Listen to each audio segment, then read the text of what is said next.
उबलते ऑयल में कच्चे चावल डालें और कमाल देखें। ना चावल उबालने का झंझट, ना चावल भिगोने की ज़रूरत। कच्चे चावलों से इतनी मज़ेदार रेसिपी बनाएंगे कि आपके घर वाले मज़े ले लेकर खाएंगे। तो चलें शुरू करते हैं। हाफ कप मैंने ऑयल लिया है, उसमें मैंने 1 कप कच्चे चावल लिए हैं। ज़्यादा ना लीजिएगा। अब आपने इनको इतना फ्राई करना है जब तक इनका कलर चेंज ना हो जाए, आपके चावल वाइट ना हो जाएं और लाइट से गोल्डन ना हो जाएं, तब तक हम इनको फ्राई करेंगे। और अब हम इनको निकाल लेंगे। उसी ऑयल में मैंने बादाम और काजू ऐड किए हैं, इनको भी रोस्ट करेंगे, हल्का सा रोस्ट करेंगे, हल्की आंच पर रोस्ट करेंगे। जब काजू का कलर चेंज हो जाए फिर हम इनको भी निकाल लेंगे। और अब ऑयल हमें नहीं चाहिए, आप इसको देसी घी में भी बना सकते हो।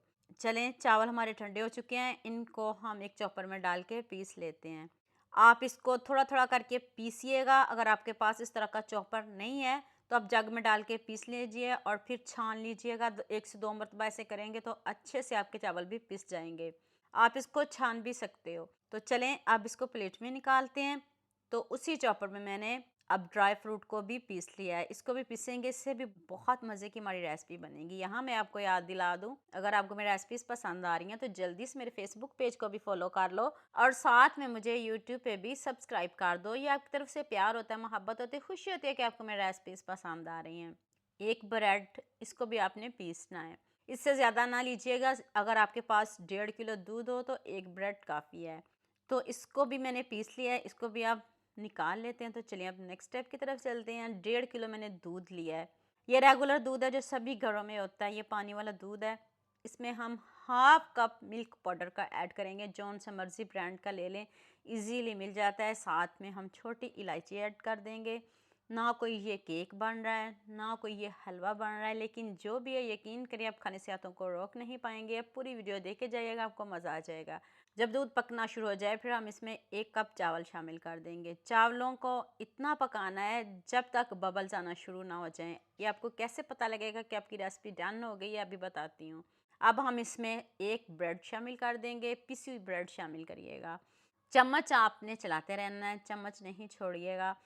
तो अब हम इसमें हाफ कप चीनी डालेंगे। आप ज़्यादा भी डालना चाहो तो डाल सकते हो, लेकिन परफेक्ट मैंने चीनी आपको बताई है। और अब हम इसमें ड्राई फ्रूट भी शामिल कर देते हैं और इसको इतना पकाते हैं जब तक इसके ऊपर बबल्स आना शुरू ना हो जाएं। आप मुझे जल्दी से ये भी बता दें, मुझे किन किन मुल्कों और किन किन शहरों से देख रहे हैं। मुझे बहुत खुशी होती है जब आपके फेसबुक और यूट्यूब पर खूबसूरत से कमेंट पढ़ती हूँ।